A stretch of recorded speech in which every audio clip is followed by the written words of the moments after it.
Hello students, मैं Surendra Bharat SB स्ट्री channel में आप सभी का एक बार फिर से स्वागत करता हूं और आशा करता हूं कि आप सब अच्छे होंगे। हम एक बहुत लंबे समय के बाद वापस से अपने चैनल की शुरुआत कर रहे हैं और मैं इस बार पूरी कंटिन्यूटी के साथ अपने टॉपिक्स पढ़ाऊंगा। तो आज हम जो बात करने जा रहे हैं वो वर्ल्ड हिस्ट्री का टॉपिक ले रहे हैं और वर्ल्ड हिस्ट्री में हम बात करेंगे इटली के एकीकरण के बारे में। ठीक है, तो सबसे पहले तो हम हेडिंग लिखते हैं, फिर हम आगे बात करेंगे। तो चलिए हेडिंग लिखते हैं।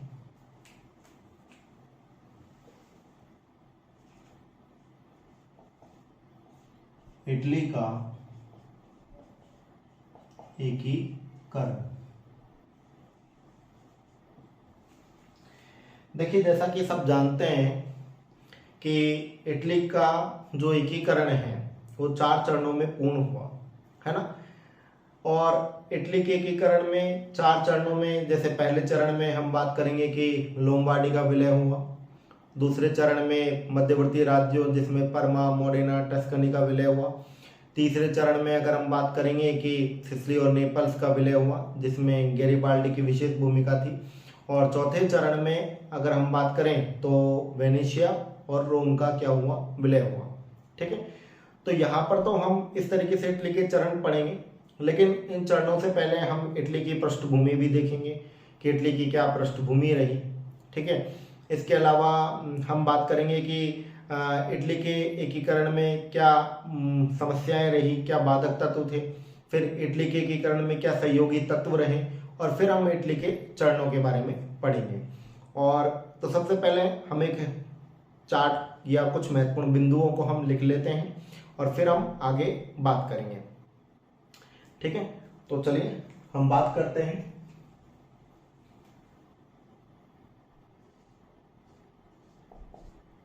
इटली का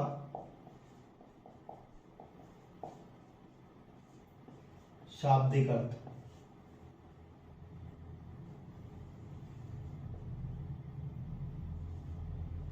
क्या है? तुम जीवित हो।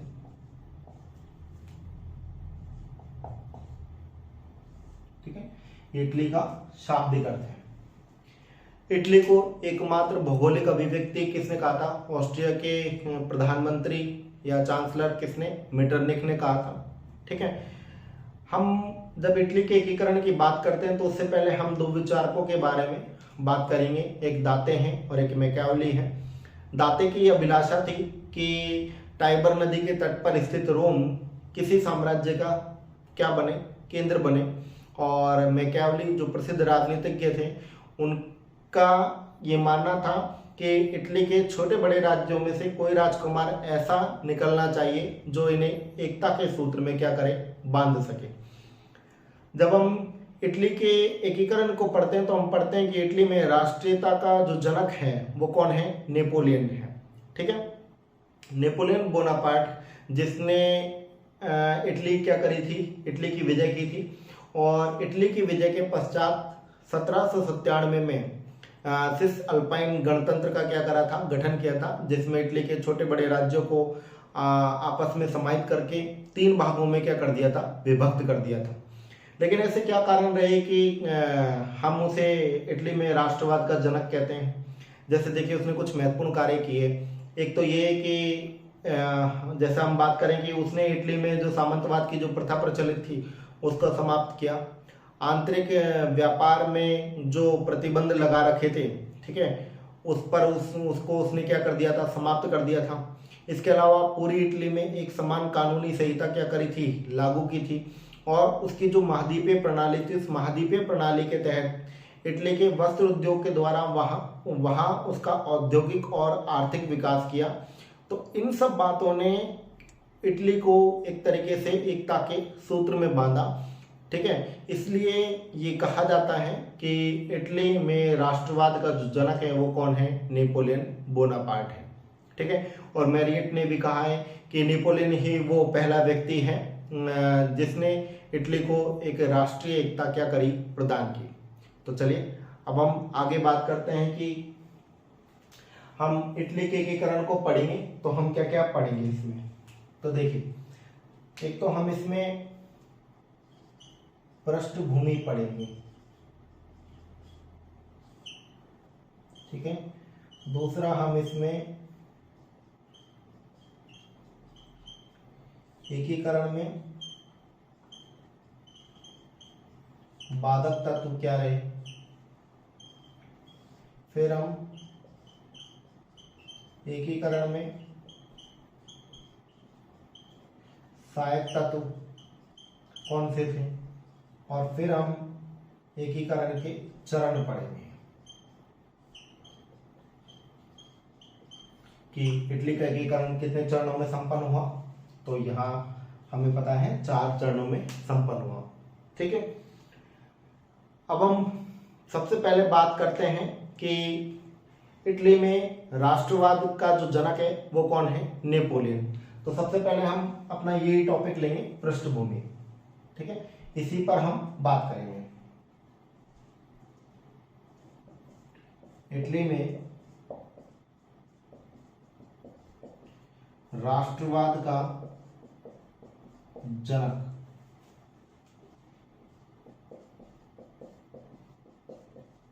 नेपोलियन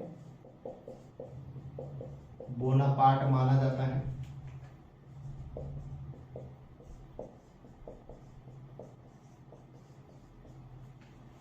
ठीक है। कौन माना जाता है, नेपोलियन बोनापार्ट माना जाता है।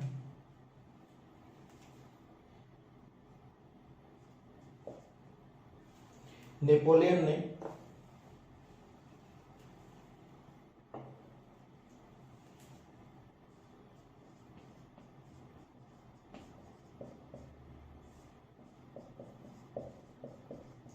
इटली विजय के पश्चात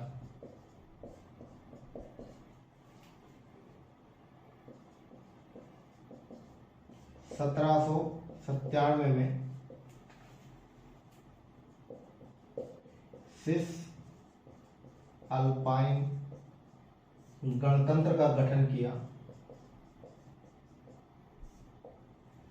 ठीक है।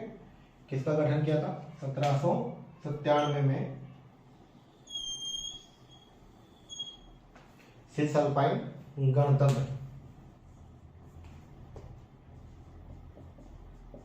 का गठन किया तथा इटली को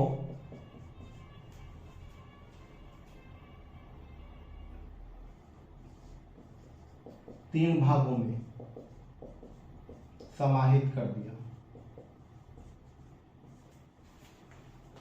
ठीक है। कितने भागों में, 3 भागों में क्या करा, समाहित किया, ठीक है, छोटे बड़े राज्यों को एकत्र करके। अब हम बात करते हैं कि नेपोलियन के द्वारा इटली में किए गए महत्वपूर्ण कार्य, तो हम इसको मिटाते हैं, ठीक है। चलिए,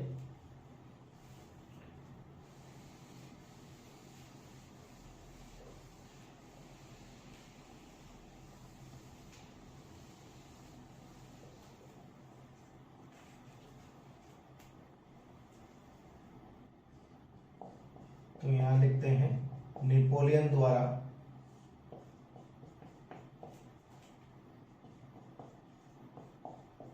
किए गए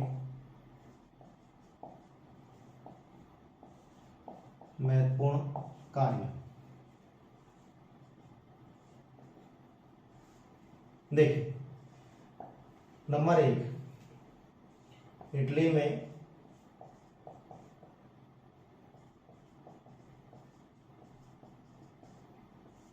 सामंतवादी प्रथा को समाप्त किया। नंबर 2, आंतरिक व्यापार पर लगे हुए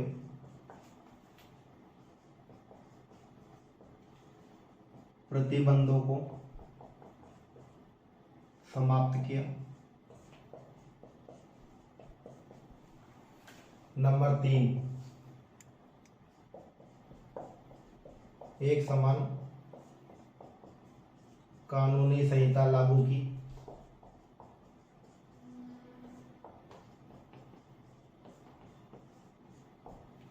ठीक है। और नंबर 4, महाद्वीपीय प्रणाली के द्वारा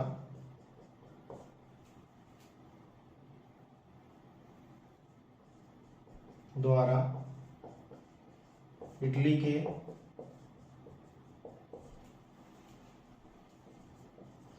वस्त्र उद्योग को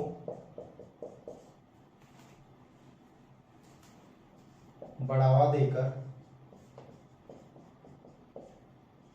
उसका आर्थिक व औद्योगिक विकास किया।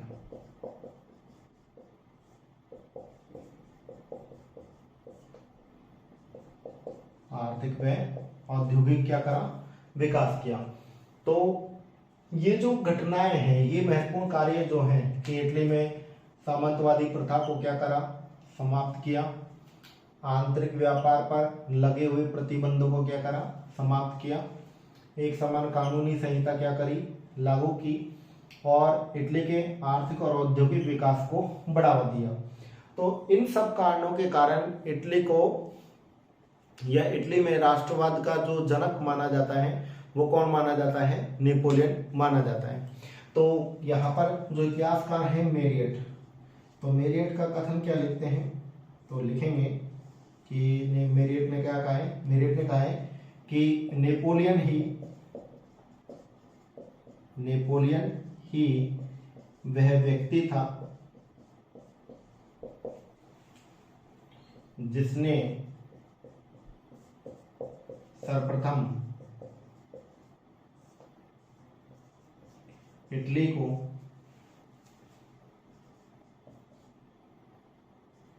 राष्ट्रीय एकता प्रदान की।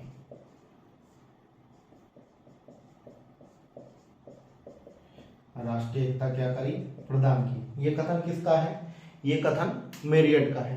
क्या कथन है कि नेपोलियन ये वह व्यक्ति था जिसने सर्वप्रथम इटली को राष्ट्रीय एकता क्या करी, प्रदान की। लेकिन जब नेपोलियन ने क्या करा कि शासक बनने के बाद इटली का एक तरीके से उपनिवेशवादी नीति के तहत उसका शोषण करना शुरू किया, उस पर विभिन्न प्रकार के कर लगाए। यहाँ की जो क्या कहते हैं महत्वपूर्ण संपत्ति थी उनको फ्रांस ले जाना शुरू किया। तो यहाँ के लोगों में एक तरीके से राष्ट्रवाद की भावना क्या हुई, जागृत हुई। ठीक है। तो यहाँ पर नेपल्स का शासक था मुरुट। ठीक है। तो उस मुरुट नामक व्यक्ति का जब झुकाव इटली की ओर होने लगा तो नेपोलियन ने उसे अपदस्थ करने की एक तरीके से धमकी दी थी। तो उसने एक 100 दिन की महत्वपूर्ण योजना बनाई थी जिसमें उसने ऑस्ट्रिया के विरुद्ध युद्ध की घोषणा कर दी थी, और इसमें इटली वासियों से इस युद्ध में शामिल होने का क्या करा था, आह्वान किया था। लेकिन इसकी गोली मारकर हत्या कर दी जाती है। तो इस तरीके से नेपल्स का जो शासक मुरुट है ये इटली में सर्वप्रथम एकता और स्वाधीनता का क्या माना जाता है, अग्रदूत माना जाता है। ठीक है। तो ये घटना भी हम इसमें लिखेंगे। तो इसको मैं डालता हूं। ठीक है।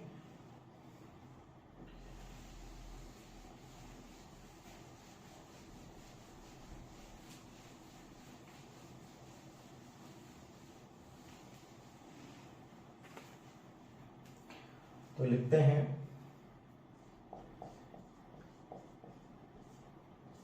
नेपल्स के शासक मुरुट ने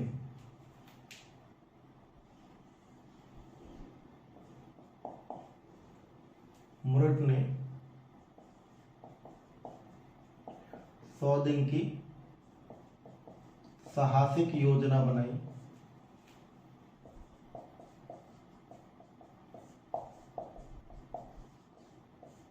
तथा ऑस्ट्रिया के विरुद्ध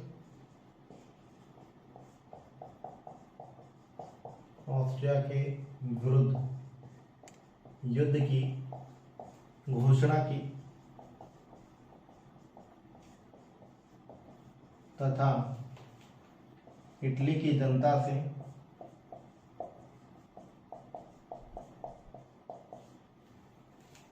इसमें शामिल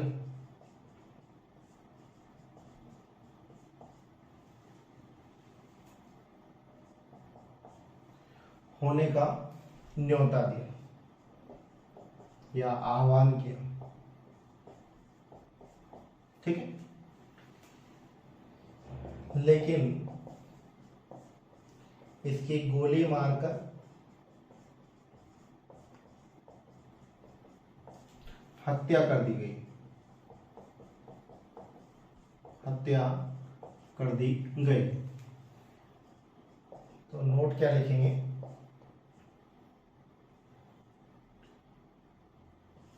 कि नेपल्स का शासक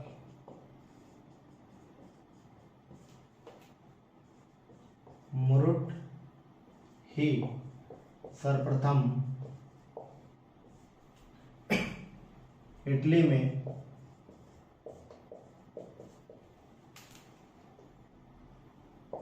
एकता व स्वाधीनता का अग्रदूत माना जाता है। तो आपसे ये प्रश्न पूछा जा सकता है कि इटली में ऐसा कौन सा व्यक्ति था जिसने एकता और स्वाधीनता के लिए सर्वप्रथम प्रयास किए थे? तो आप कहेंगे नेपल्स का शासक कौन था? मुरुट था। ठीक है, अब हम बात करते हैं कि जैसा कि हम जानते हैं कि हमने जब नेपोलियन बोनापार्ट के बारे में पढ़ा है वर्ल्ड हिस्ट्री में कि नेपोलियन बोनापार्ट का जो अंतिम युद्ध हुआ था इंग्लैंड और उसके मित्र राष्ट्रों के साथ, ठीक है, वाटरलू का युद्ध हुआ था 18 जून 1815 को, और वाटरलू के युद्ध में नेपोलियन बोनापार्ट की क्या हुई थी? पराजय हुई थी। इसके बाद उसे अंटार्कटिका महाद्वीप, जो अंटार्कटिका महाद्वीप है उसके सेंट हेलेना द्वीप पर एक तरीके से क्या कर दिया गया था, निर्वासित कर दिया गया था, और 1821 के लगभग नेपोलियन बोनापार्ट की क्या हो जाती है? मृत्यु हो जाती है। ठीक है, तो नेपोलियन बोनापार्ट की मृत्यु के बाद 1815 में वियना में एक ऑस्ट्रिया की राजधानी जो वियना है उसमें एक सम्मेलन होता है जिसको वियना सम्मेलन कहा जाता है। ठीक है, इस वियना सम्मेलन के क्या उद्देश्य थे, ठीक है, इसमें क्या महत्वपूर्ण घटनाएं घटी उसके बारे में हम चर्चा करते हैं। तो नेक्स्ट स्लाइड में हम लिखते हैं कि 18 जून 1815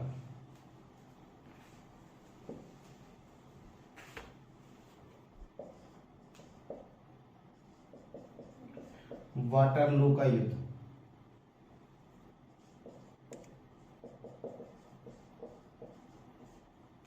ठीक है, किस किस के बीच हुआ था? तो नेपोलियन वर्सेस इंग्लैंड, ठीक है, और मित्र राष्ट्र, इंग्लैंड व मित्र राष्ट्र, और इसमें जीता कौन था? इंग्लैंड। नोट क्या लिखेंगे? नेपोलियन को अंटार्कटिका के सेंट हेलेना द्वीप पर, सेंट हेलेना द्वीप पर भेज दिया गया, जहां 18 से 21 में इसकी क्या हो जाती है? मृत्यु हो जाती है। ठीक है, अब हम बात करते हैं वियना सम्मेलन के बारे में। तो चलिए मैं डालते हैं इसको।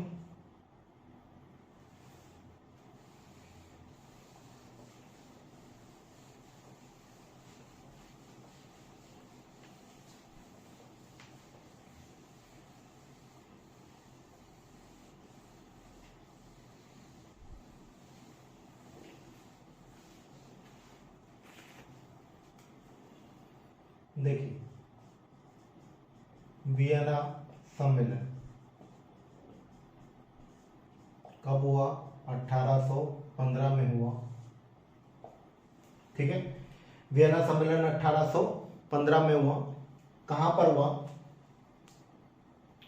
ऑस्ट्रिया की राजधानी वियना में।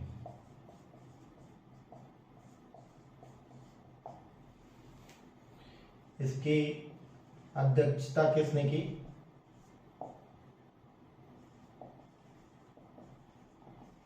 ऑस्ट्रिया के चांसलर या प्रधानमंत्री मेटरनिख ने।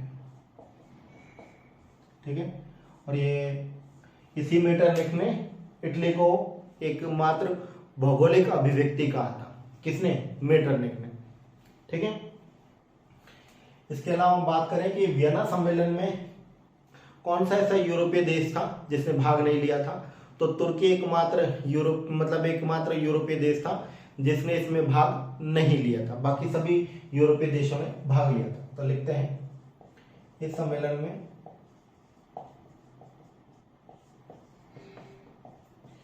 तुर्की ने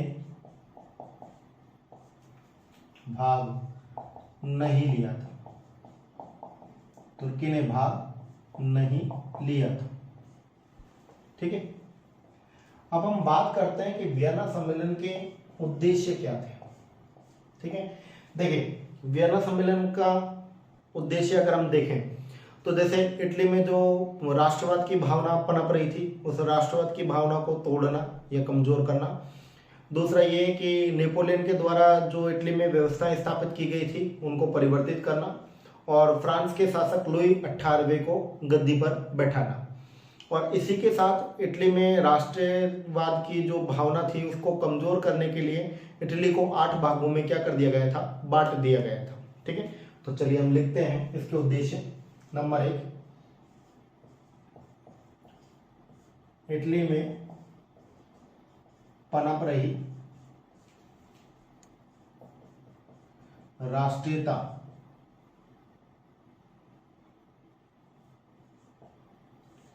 राष्ट्रीयता की भावना को कमजोर करना। नंबर 2, नेपोलियन के द्वारा स्थापित की गई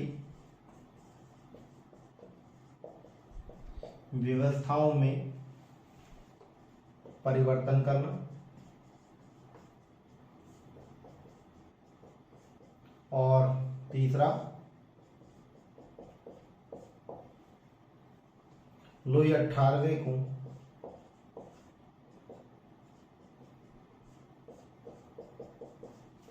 फ्रांस की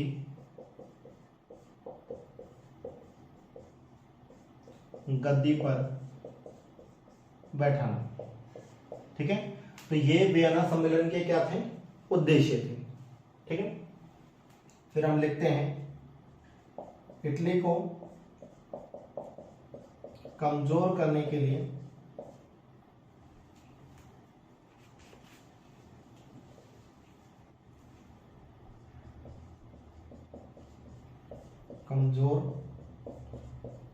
लिए 8 भागों में बांटा गया। ठीक है, कितने भागों में बांटा गया? 8 भागों में बांटा गया। ठीक है, तो हम उसका एक चार्ट तैयार करते हैं कि उन 8 भागों में किस तरीके से इसको डिवाइड किया गया था। तो चलिए, हम वियना सम्मेलन हमने देखा 1815 में हुआ, ऑस्ट्रिया की राजधानी वियना में हुआ। अध्यक्षता ऑस्ट्रिया के चांसलर या मेटरनिख, ऑस्ट्रिया के चांसलर किसने? मेटरनिख ने की।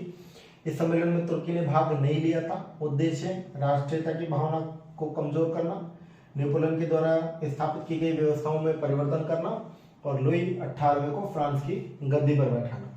ठीक है, तो चलिए अब हम आगे बात करते हैं।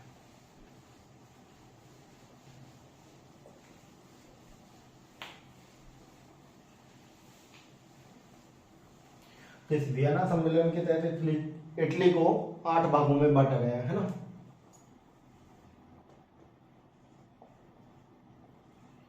इटली को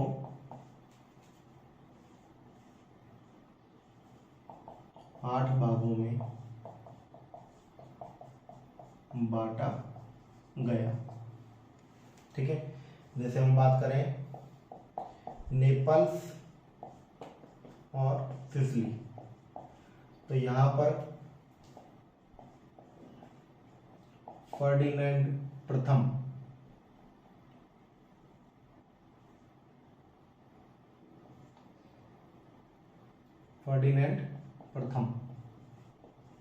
बोर्बो वंश का, ठीक है। रोम में पोप पायस सप्तम, ठीक है। टस्कनी में फर्डिनेंड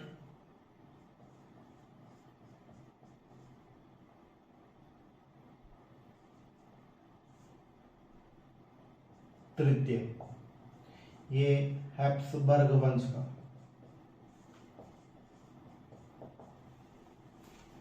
ठीक है। मोडेना में फ्रांसिस चतुर्थ, ये भी हैप्सबर्ग वंश का। परमा में मैरी लुइसा,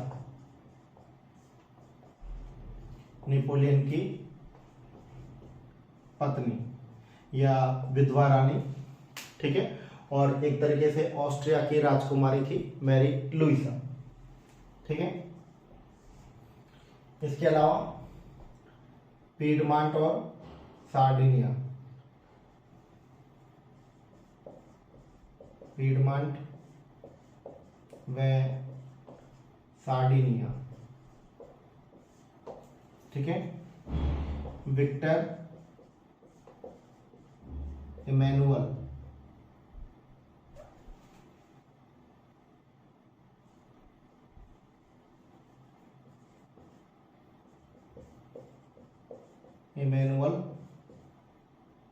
ठीक है प्रथम।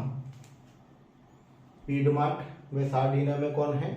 विक्टर इमैनुअल प्रथम, ठीक है। 7वां और 8वां तो लोम्बार्डी और वेनेशिया, ठीक है। ये क्षेत्र जो थे ये ऑस्ट्रिया के अधिकार में थे, ठीक है, ऑस्ट्रिया के अधिकार में। तो देखिए हम बात कर रहे थे कि वियना सम्मेलन के तहत इटली को 8 भागों में बांटा गया, ठीक है। 8 भागों में अगर हम देखें कि नेपल्स, ठीक है, और सिसिली में फर्डिनेंड प्रथम, ठीक है, बोर्बो वंश का, और रोम में पोप पायस सप्तम, ठीक है। फिर टस्कनी में फर्डिनेंड तृतीय हैप्सबर्ग वंश का, मोडेना में फ्रांसिस चतुर्थ, ठीक है, ये भी हैप्सबर्ग वंश का, परमा में मैरी लुइसा नेपोलियन की पत्नी, पीडमांट व सार्डिनिया में विक्टर इमैनुअल प्रथम, और लोम्बार्डी और वेनेशिया में ये किसके अधिकार में दे दिए गए थे? ऑस्ट्रिया के अधिकार में दे दिए गए थे, ठीक है।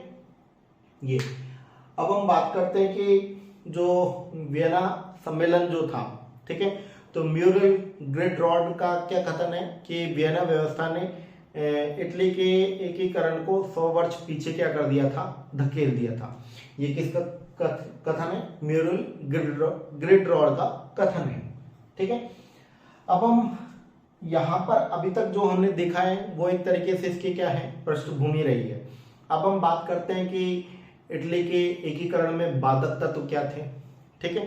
तो हम नेक्स्ट उसमें हेडिंग लिखते हैं, तो चलिए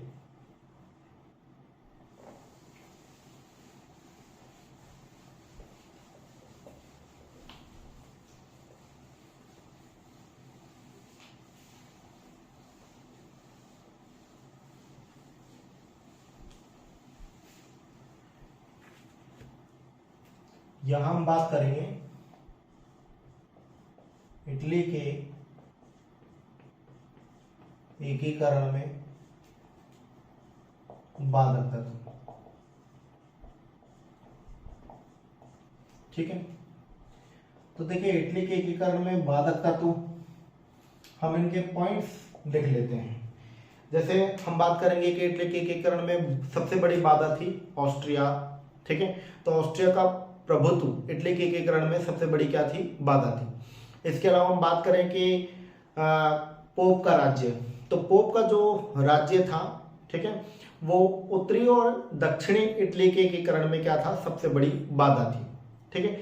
इसके अलावा हम बात करें कि योग्य नेतृत्व का अभाव, कि इटली में कोई भी ऐसा व्यक्ति नहीं था जो, या ऐसा कोई राष्ट्रवादी नेता नहीं था जो इसको एक क्या करे, समुचित दिशा प्रदान कर सके। इसके अलावा राष्ट्रीय भावना का अभाव, ठीक है। इसके अलावा हम देख रहे थे कि विदेशी शक्तियों का प्रभाव, तो अभी हमने वियना सम्मेलन के तहत देखा कि इटली को 8 भागों में बांटा गया और उस पर विभिन्न क्या कहते हैं कि यूरोप के देशों का एक तरीके से नियंत्रण स्थापित किया गया, ठीक है।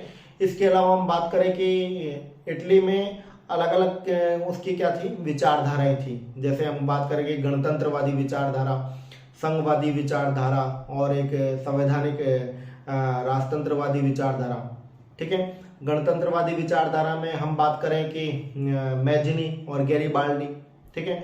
तो मैजिनी जो था कि इटली वासियों का एकीकरण, मतलब इटली का एकीकरण इटली वासियों के सहयोग से करना चाहता था, ठीक है।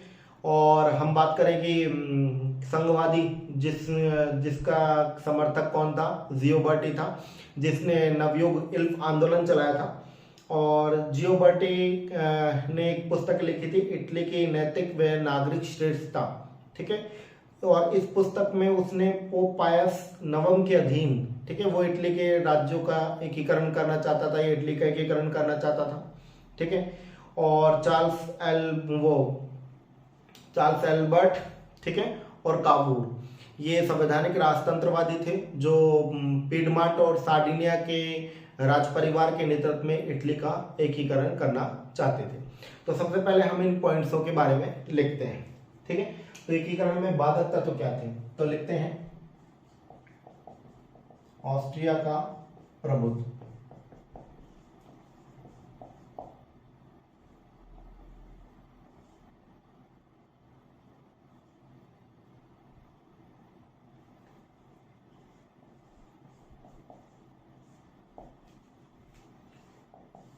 ठीक है। नंबर 2, पोप का राज्य, ठीक है। तो पोप का जो राज्य था, उत्तरी और दक्षिणी इटली के राज्यों के एकीकरण में सबसे बड़ी बाधा थी, ठीक है, पोप का राज्य। तीसरा, योग्य नेतृत्व का अभाव,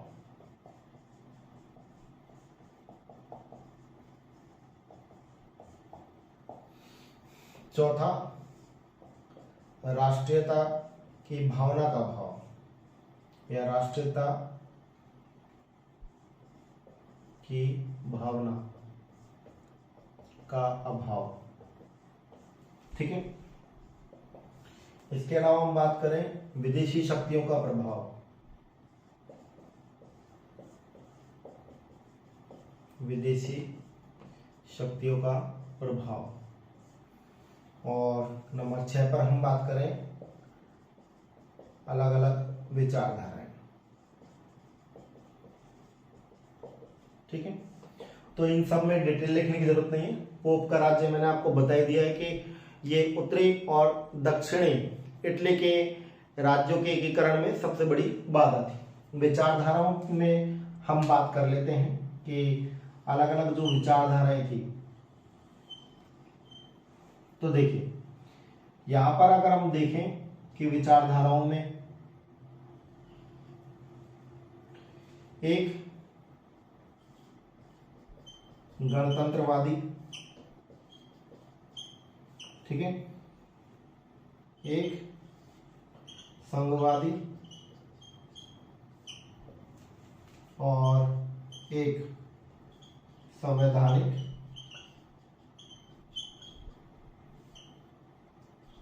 राजतंत्रवादी,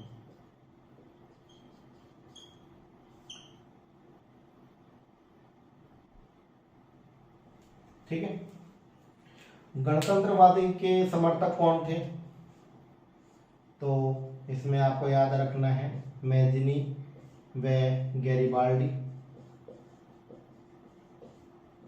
ठीक है। संघवादी जियोबार्टी और इस जियोबार्टी ने नवयुग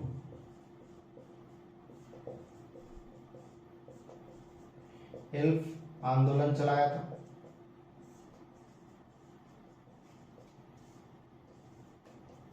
ठीक है। और इसने पुस्तक भी लिखी थी, इटली की नैतिक व नागरिक श्रेष्ठता, ठीक है। और इस पुस्तक में इसने पोप पायस नवम के अधीन इटली के राज्यों के एकीकरण की क्या करी थी, वकालत की थी। संवैधानिक राजतंत्रवादी की अगर हम बात करें तो संवैधानिक राजतंत्रवादी में चार्ल्स एल्बर्ट और कौन, कावूर, ठीक है। चार्ल्स एल्बर्ट और कौन है, कावूर, जो सार्डिनिया और पीडमांट के नेतृत्व में, तो एस का मतलब सार्डिनिया और पी का मतलब पीडमांट के राज परिवार के नेतृत्व में, राज परिवार के नेतृत्व में, ठीक है। इटली का क्या करना चाहते थे, एकीकरण करना चाहते थे।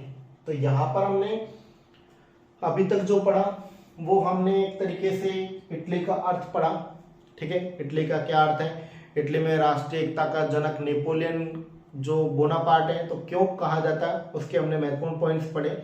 इसके अलावा इटली में सर्वप्रथम एकता और स्वाधीनता का जो अग्रदूत है वो नेपल्स का शासक मुरट है, वो पढ़ा।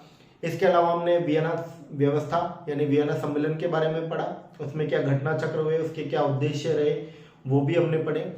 और फिर हमने बात की है इटली के एकीकरण में बाधक तत्व, और इस बाधक तत्व में आपको ऑस्ट्रिया का प्रभुत्व, पोप का राज्य, योगी नेतृत्व का भाव, राष्ट्रीयता की भावना का भाव, विदेशी शक्तियों का प्रभाव और अलग अलग विचारधाराएं, जिसमें हमने गणतंत्रवादी मैजनी और गैरिबाल्डी, संघवादी जियोबार्टी जिसने नवयुग एल्फ आंदोलन चलाया था, ठीक है, और संवैधानिक राजतंत्रवादी चार्ल्स एल्बर्ट और कावूर। तो ये हमने बाधक तत्व भी पढ़ लिए हैं। इसके बाद हमारा जो तीसरा टॉपिक आएगा कि इटली के एकीकरण में सहायक तत्व कौन कौन से थे, ठीक है। जैसे गुप्त संस्थाएं हैं, 1820-21 की जो क्रांति है वो, इसके अलावा 1830 की क्रांति थी, ठीक है। और फिर मैजनी के बारे में, फिर हम कावूर के बारे में, और फिर हम इसके बाद जो हम पढ़ेंगे वो उसके इटली के एकीकरण के चरणों के बारे में हम पढ़ेंगे। तो उम्मीद करता हूं कि आप सबको ये अच्छे से समझ में आया होगा। तो आज के लिए इतना ही, ठीक है। तो डेली हम 40-45 मिनट का या 30-35 मिनट का जो भी टॉपिक है क्लियर करेंगे और आपको अच्छे से समझ में आएगा। तो कल हम इसके नेक्स्ट पार्ट के बारे में चर्चा करेंगे। तो तब तक के लिए बने रहिए सुरेंद्र भारत के साथ SB स्टील चैनल में। Thank you. जय हिंद। वंदे मातरम।